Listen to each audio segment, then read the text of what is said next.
Our main speaker today is joining us all the way from the UK. James Grime is going to be giving to us a talk about Alan Turing and the Enigma Machine. James is a mathematician who runs the Enigma project and travels the world giving public talks on the history and mathematics of codes and code breaking. James is also a presenter of the popular YouTube channel Numberphile. Let's welcome James Grime. All right. Thank you. Over to me. All right, I'll get started. OK, I'm going to start by saying hello, first of all. Hi, everyone. Hello, nice to see you. Thank you for inviting me. Let me introduce myself quickly. So I'm James. I am a mathematician. Don't hold it against me, OK? I'm very nice, really, I promise, OK? I've been dipped in a special solution. I've come up all nice and fluffy. It should be fine. So what I want to talk about is one of my mathematical heroes here, Alan Turing. So let me start with it. So I'm guessing, do you all know who Alan Turing is? Have you seen the film about him, The Imitation Game? Yeah, great, fantastic. So you might know who Alan Turing is. If you don't know, Alan Turing's one of our great 20th century mathematicians. So he was a mathematician, he's the father of computer science, and he's a World War II code breaker. So you can imagine, if it's a war, imagine it's World War II, you're going to have secrets to send. You're going to send your secrets in code. So your enemies can't read what you're planning, what you're going to do. So in Nazi Germany, World War II, they were using this thing, something called the Enigma Machine. So they thought they had an unbreakable code. Now, if the Allies in World War II can break that code, they'll be able to read all those German secrets, which is going to help. That's exactly what happened. So this is my plan. I'm going to give you a little biography of Alan Turing. I'm going to give you a biography of Alan Turing, a history of the Enigma Machine.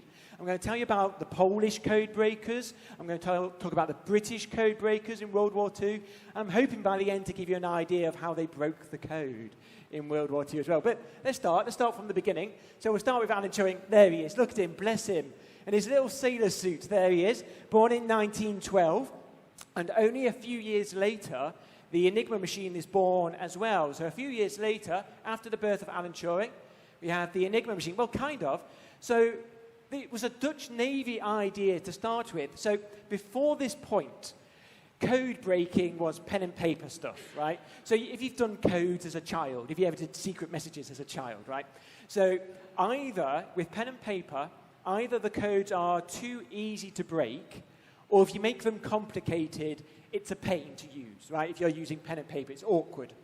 It would be nice if you could have a machine that could do you a complicated code for you. So at this point, it had become possible to mechanize encryption. The Dutch Navy were doing it first, but they didn't really capitalize on the idea. So the idea reached this German engineer called Arthur Scherbius. There are things named after him. He's quite famous. There is a Scherbius principle and things named after him. But this is the guy who designed the Enigma Machine in 1918.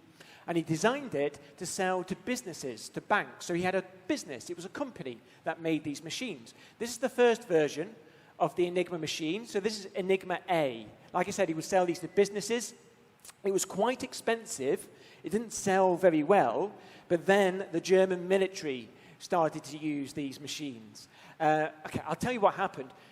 At this point, the 1920s, all the old generals from World War I were writing their memoirs about how we won World War I. And some of them were saying in their memoirs, one of the reasons we won World War I was because we were breaking German codes. And the Germans said, oh, we didn't know that. We better get something better then. So they got the Enigma Machine.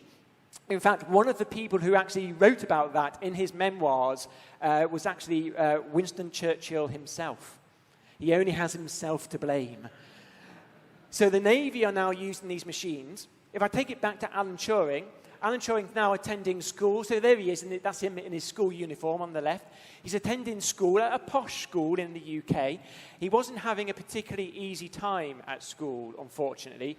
And we know that because I've got his school reports. So this is Alan Turing's school reports. Zoom. So this is from his housemaster. He has good brains as any boy that's been here. And they're good enough for him to get him through useless subjects, such as Latin, French, and English. So I think it was Turing, who thought these subjects were useless, not his housemaster, but his maths report isn't much better. This is his maths report. Not very good. He spends a good deal of time, apparently, investigations in advanced mathematics to the neglect of his elementary work.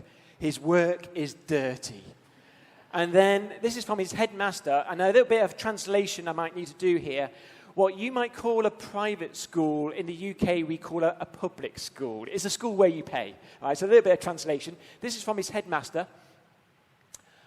I hope he will not fall between two stools. If he's to stay at public school, he must aim at becoming educated. If he's to be solely a scientific specialist, he is wasting his time at public school. Can you feel the disapproval coming off him? Like, Alan Turing, you and your science. I always imagine him holding a pipe. So not having a particularly easy time, not really being encouraged. However, he does graduate, obviously, and he goes on to study maths at King's College in Cambridge, and there's a picture of King's College in Cambridge looking pretty. Meanwhile, let me take this story back to the Enigma Machine. So meanwhile, the Navy were using it, now the Army are using it. So then they develop a new version of Enigma called Enigma I, or Enigma 1. And this is a version that was just available for the military. This was a military version of the Enigma Machine. And so this is something that I can show you now. So what I've got here is a live satellite link with an Enigma machine. So here is an original Enigma machine. So this machine here is, 83 years old. It's an army Enigma machine. Apparently, it was found in France after the war in a French field.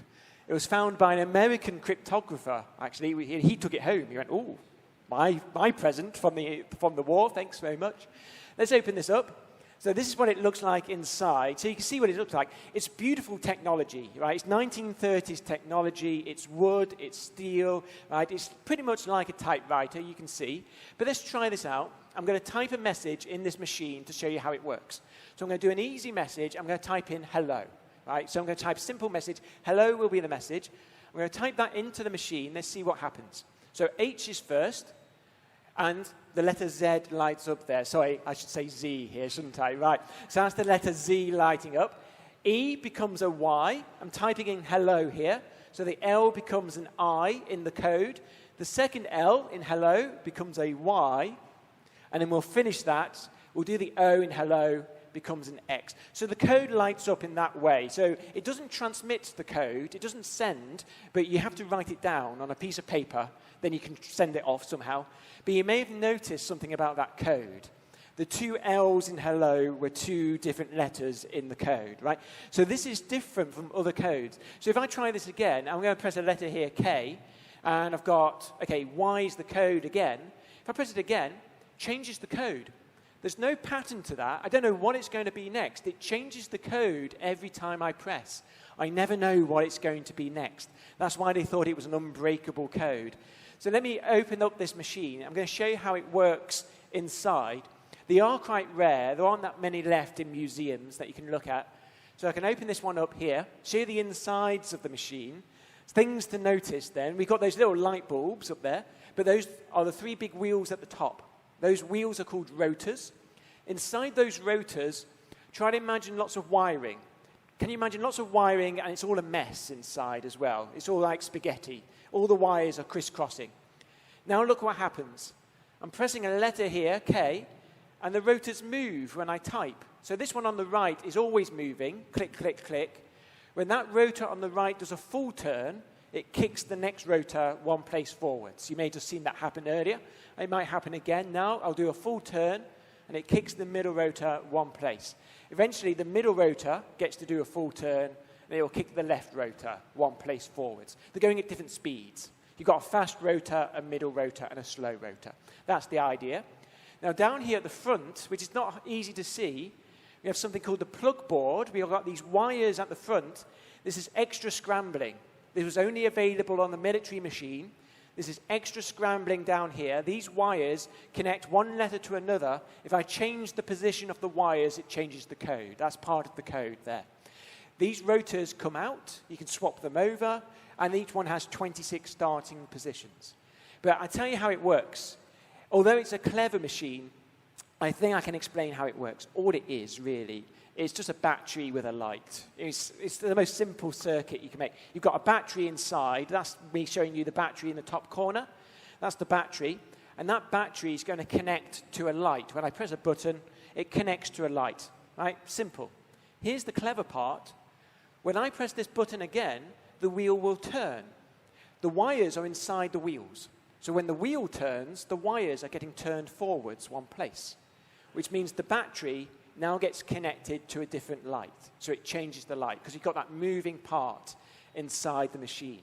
In fact, what I might do, I might show you this. Okay, this might help, because on my computer here, I've got an Enigma Machine simulator, which you can get, right? Download it, Google for it. You can have one. You can have an Enigma Machine yourself. And I'll show you how it works. It's just like the real thing. If I press a letter, like R, it should give me a code letter. So R becomes the letter D here.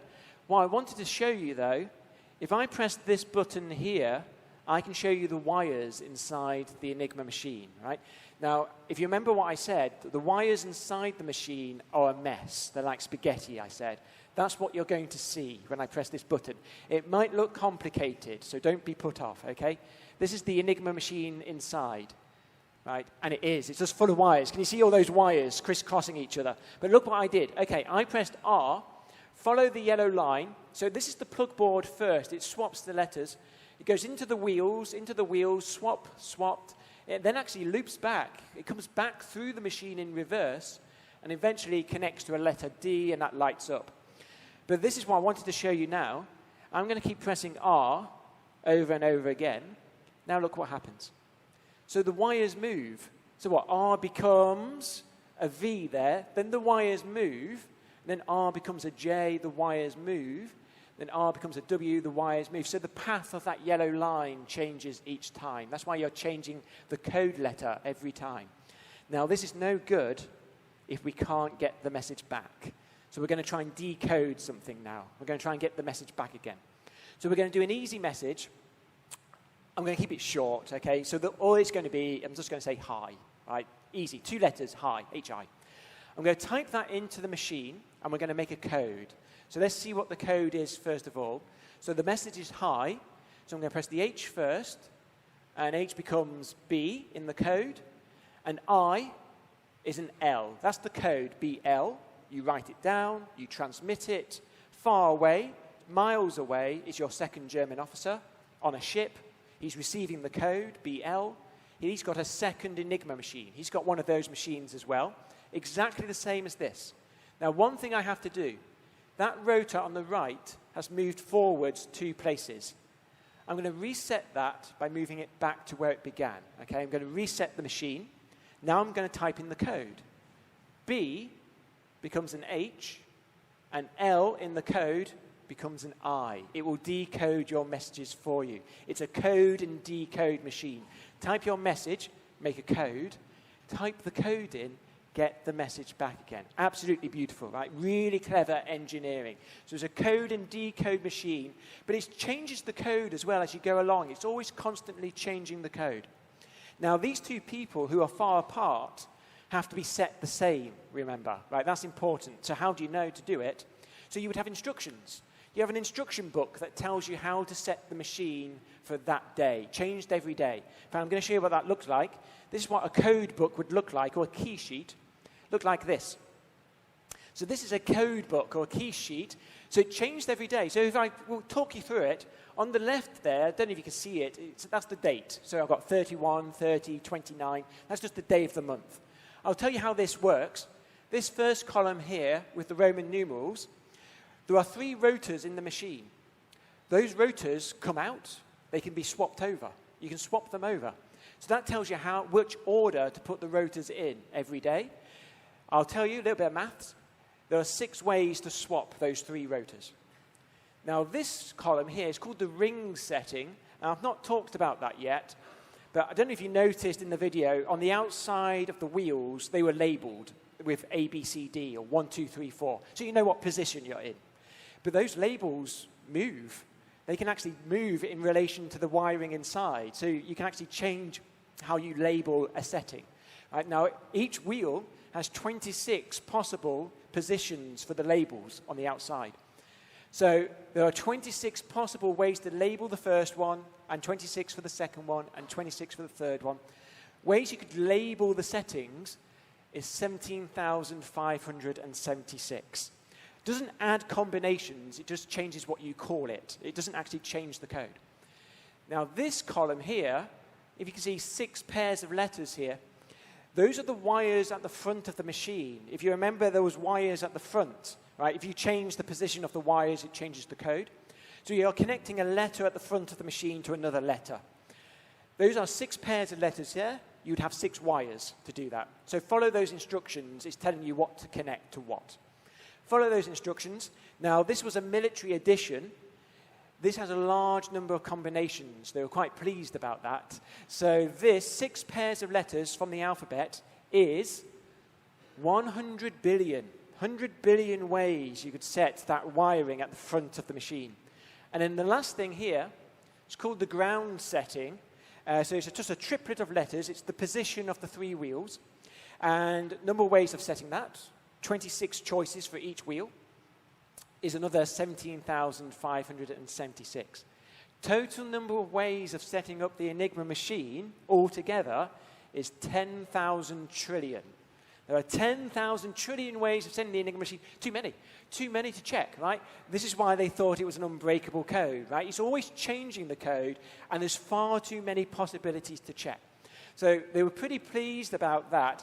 Now, the first people who did break the code were the Polish. Is anyone Polish here, out of interest? Anyone Polish? Oh, it doesn't matter then. I can move on. Okay. No, I will do it. So the Polish did it first. So the Polish, before this point, code breakers tended to be linguists, so people who were good at languages, because codes were like a language. Enigma was different. Enigma was a technological solution that needed a technological answer. So they started recruiting bright young mathematicians, like Marian Rejewski here. What they were able to do, and people don't know this, and what they should know this, what they were able to do is they were able to completely work out how the Enigma machine works, and all that wiring inside the Enigma. They were able to work that all out without ever seeing the machine, right? Just from the codes, they were able to piece it all together, and then they could work it out, and they could build their own replicas, right? So in future, people will tell you this story wrong. They will tell you, to break the Enigma code, we had to steal the Enigma machine to find out how it worked.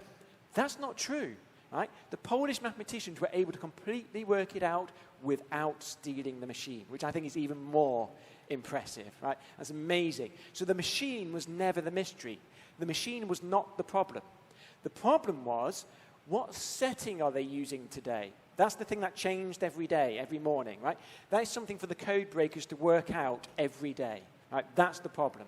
Now, the Polish do have methods for this, but to keep it short, throughout the 1930s, it's a battle. Right? It's a battle between the German code makers and the Polish code breakers. Right?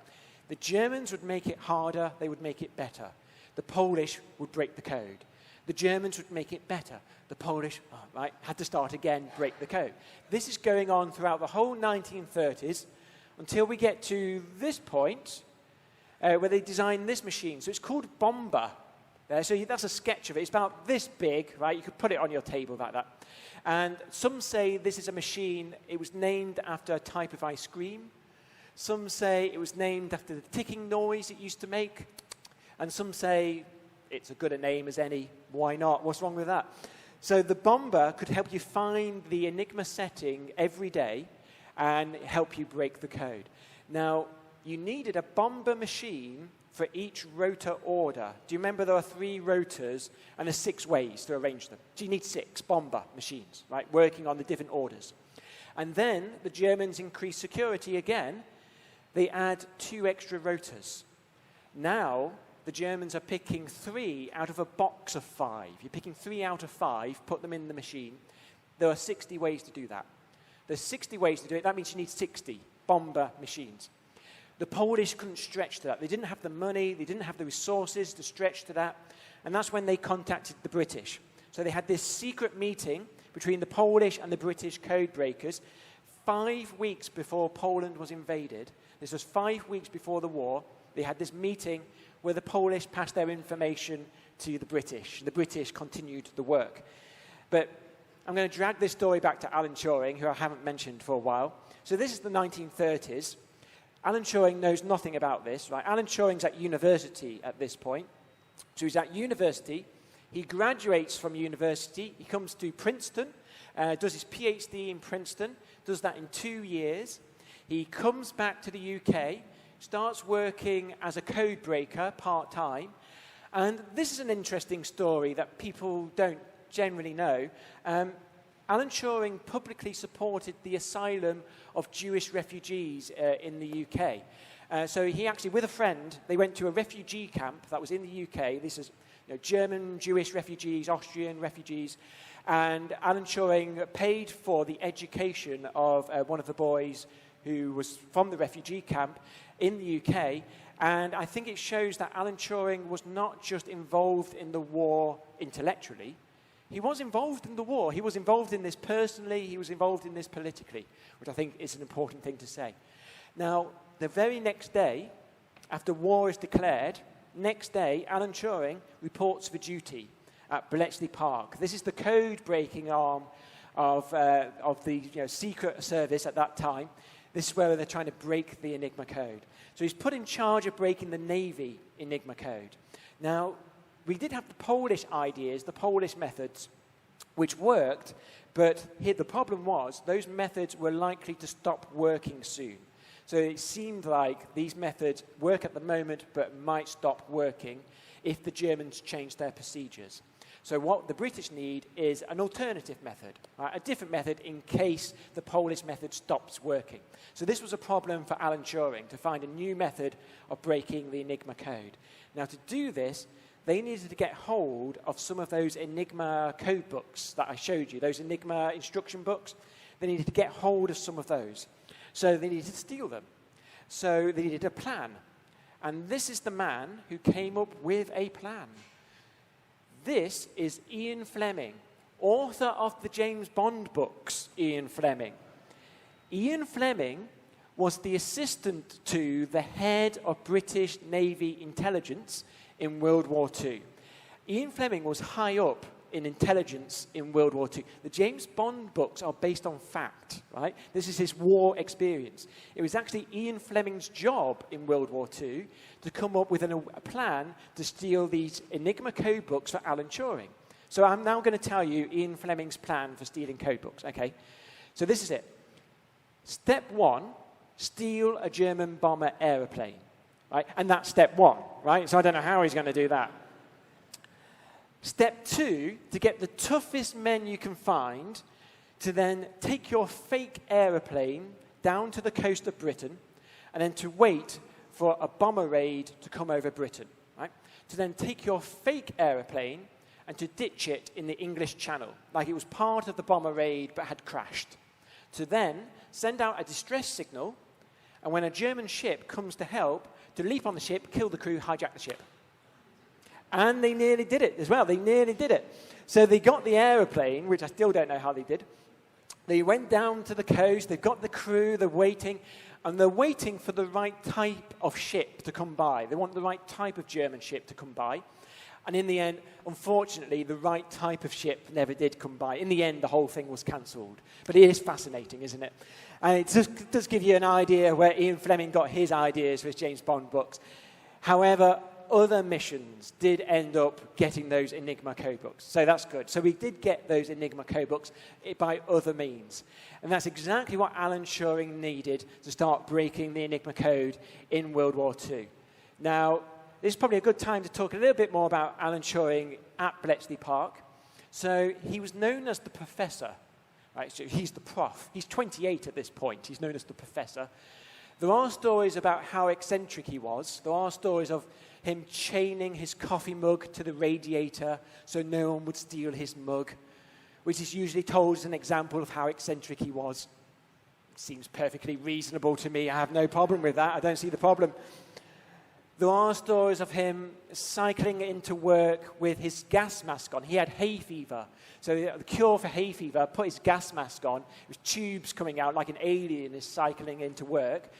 There are stories of him, some people know this, he was a very talented long-distance runner. He would actually run for meetings from Bletchley Park to London, which is 40 miles. Right? His marathon time was like 11 minutes short of the British record at that point. He was seriously considered for the 1948 Olympics. It was an injury that prevented it. It's not the result of a casual hobby, right? I think this shows you something about Alan Turing as well. It's very single-minded, gives you time to think. I think it shows you something a little bit about him. But I think now might be a good time to show you the machine that Alan Turing designed to break Enigma. So this is the machine that Alan Turing designed, and it's called the Bomb with an E, right? So it's a huge machine, so you can see how big the machine is. So it's a big thing, noisy thing, and this could help you find the Enigma setting every day, which you have to do every day, and it could help you do that in 20 minutes. 20 minutes, which is pretty good. What that meant was the British code breakers were breaking the codes, reading the German secrets, before the Germans had a chance to decode these messages and read what they said. The British knew what was happening in the German army before the Germans knew what was happening in the German army, which is amazing you can do that. So I'm going to try and give you an idea of what this was doing. I'm only going to give you the gist, but we'll see how we get on. So you may have noticed on my video, there is a flaw in the machine. I was in the video, I think I was pressing the letter K over and over again. It kept changing the code. If I keep pressing, there's no pattern to that. It keeps changing the code. Except there's one letter it can't become, which you might be able to guess. It can't become itself, right? And that's a clue. Not much, a little clue that helps you break the code. A letter can't be itself. A is not A. B is not a B, right? A T is not a T. Right? You can use that to break the code. So what you would do is you would get an Enigma code that you've picked up by radio. Okay, you've listened to the radio signals, you've written the code down, you've got a code here. It's all nonsense, you can't read it, it's code. But you try and guess a word that might be in that message. Now, what the Germans would do every morning, 6 o'clock in the morning, every morning they would send a weather report, right? You would send a weather report, 6 o'clock weather report. Now, the thing about the weather report is it was the same every day. Right? It's apart from the actual weather, right? But it was a standard letter. It was a standard format. So you knew what it said. So you can guess a word that might be in that message, right? So, for example, I'll do this in English, right? We'll keep it easy. I'll do it in English. We'll use the word weather, okay? Weather, which is 7 letters. I could do it in German. Let's do it in English, right? 7 letters, weather. What I'm going to do is take 7 letters of the code. Maybe it's near the beginning, I don't know. 7 letters of the code. I'm guessing it says the word weather. Right? It's a guess. But I have a clue as well. Right? A letter can't be itself. So if I take that bit of code, and I think it's the word weather, if it starts with W, it can't be the word weather. That means W becomes W in the code, which is impossible. If I had E second, that means E becomes E in the code. Right? I'm not allowed to match a letter of weather. Right? If I get a match, it's not the word weather. Right? If I don't have a match, yeah, maybe it is. It is a guess. Maybe that's the word weather. And now I need to find the correct position on the Enigma machine to make that true, to make that say weather. And what the Bomba machine was doing is it was checking the positions of the rotors. It was actually trying to work out the plugboard at the front. If you remember the plugboard at the front, it was actually built to work that out. What it's actually doing is just actually a process of elimination. It's a little bit backwards what it's doing. It's not looking for the correct setting. It's actually built to find the wrong settings to reject.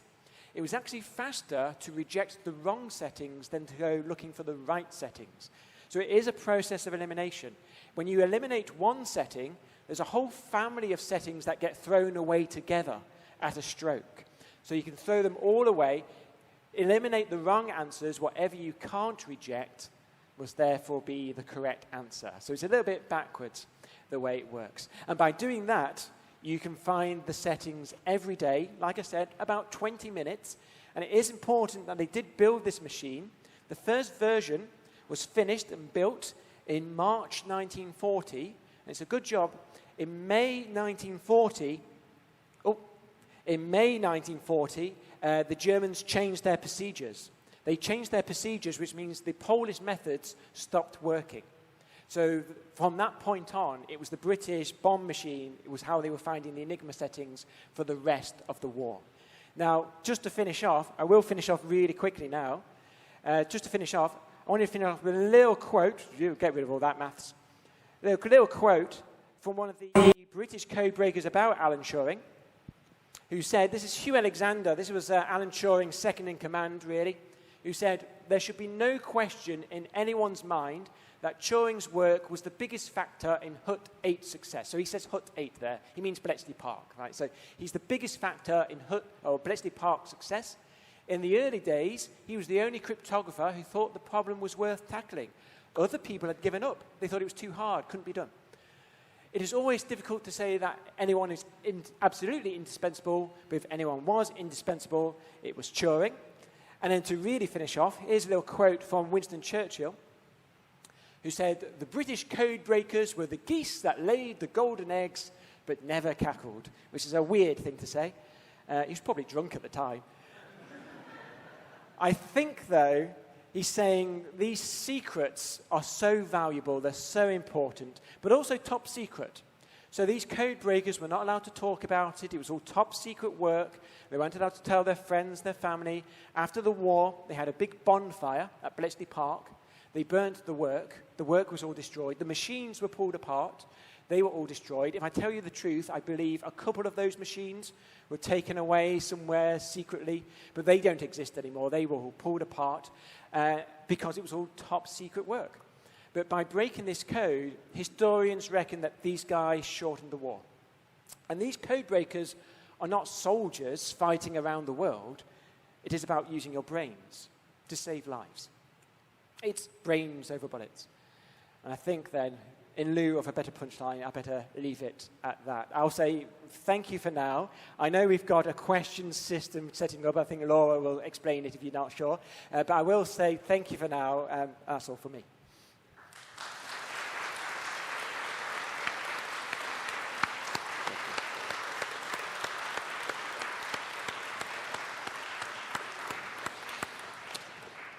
Thank you very much. Let's go ahead and go into our Q&A session. James, you come up front, and Laura will start us off with our first question. Okay, we have about 10 minutes we can devote to Q&A, and we got a lot of really great questions. I don't know if we'll get to them all, but I understand James is going to be joining us for lunch afterwards, so if he didn't get to your question, maybe pull him aside at lunch and ask him. Okay, was the inability to encode a letter as itself important to some aspect of the design of the machine? Yeah, great question. Great question, by the way. Yes, so that was on purpose. Yeah, so a letter can't become itself. That is on purpose. What Enigma Machine does is it makes the 26 letters of the alphabet into 13 pairs. So that's done deliberately. So in the video, I was saying what hi became BL in the video. H was B, and B becomes H, and it's paired. So it's done on purpose to make it easier to code and decode by making 13 pairs. So it means you don't have to take the wheel out and turn it backwards and put it back in again backwards. Right, so it reverses what you do automatically by doing it twice, but it does mean a letter is not paired with itself. Yes, so it's on purpose, but it gives you that flaw at the same time. Go ahead, Jack. Okay. Oh. During the 30s, how did the Germans know the Poles were repeatedly breaking their codes? Right. So did they know? So I think they didn't know the Polish were breaking the code. So I said it was a battle, but it's a routine increase of security. So that's what it was. So it wasn't that they knew the Polish were breaking. It was they were increasing it, they were improving it naturally, and then but that sent the Polish back to square one every time.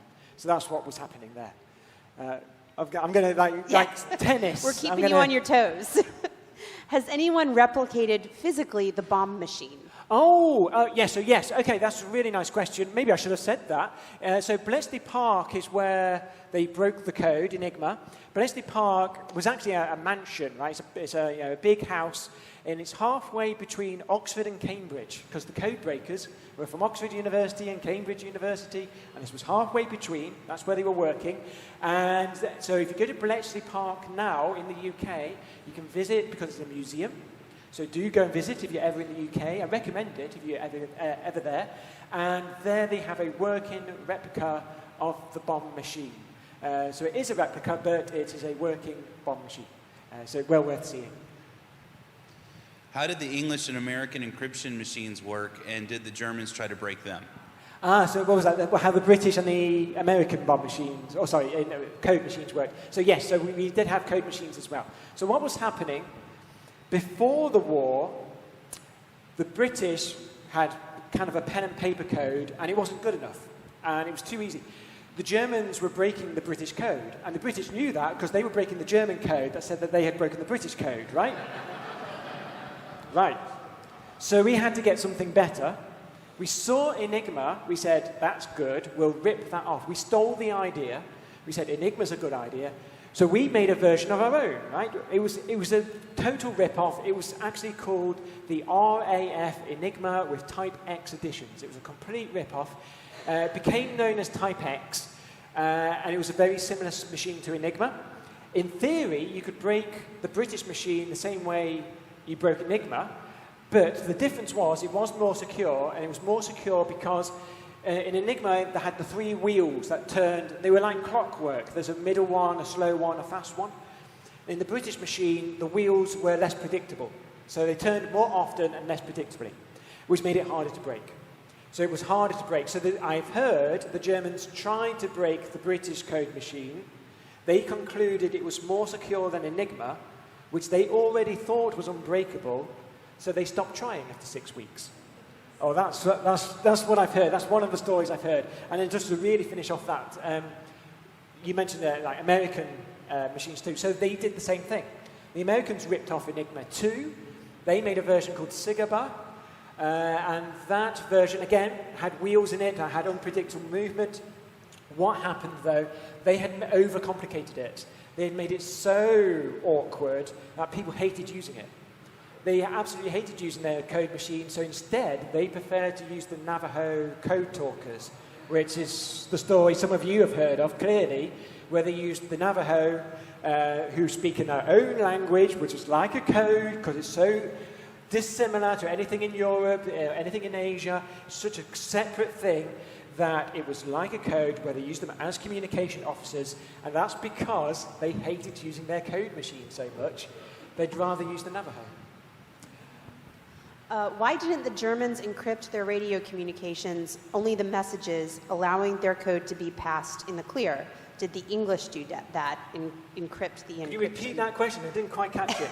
Why didn't the Germans encrypt their radio communications, only the messages, allowing their code to be passed in the clear? Yes, I see what I think I understand what you mean. So yeah, so these messages are being transmitted by radio, which is Morse code, right? It's Morse code traveling through the air by radio. And the way we were picking out these codes was we were tuning into that radio frequency, writing down the code. That's how we got the code. So for a start, that's why they were using Enigma anyway, because if you were sending messages in plain, anyone could tune in and listen to it. Anyone could write it down. So it was in code before you send it. That was the 1940s version of sending encrypted radio messages. That is the 1940s version of that. What we have today is radio technology, where you talk into your radio, it encrypts your speech for you.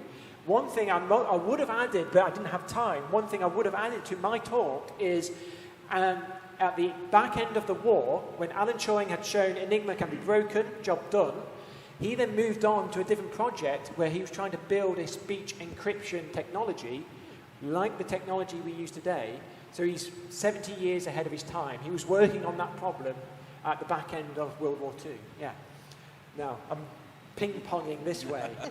Whoever wrote this has beautiful handwriting, by the way.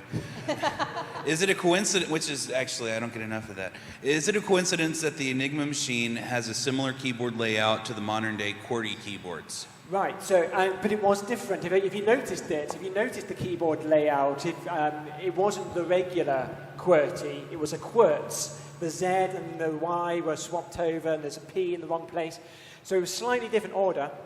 That's a German keyboard. If you go to Germany, that's a German keyboard. So don't forget, that's the German machine for sending their messages to each other. So that's why it was different. Slightly different order. All right, this is the last question we have time for. Well, it's related to modern day encryption. Okay. How many characters do you use in your personal passwords? That's a secret. I'm not going to tell you that sort of thing, am I? What do you think I am? An Enigma operator? I'm not going to tell you my secret passwords. My password is X. You can work it out from that. Okay, I'll leave it there. Thank you. Thank you.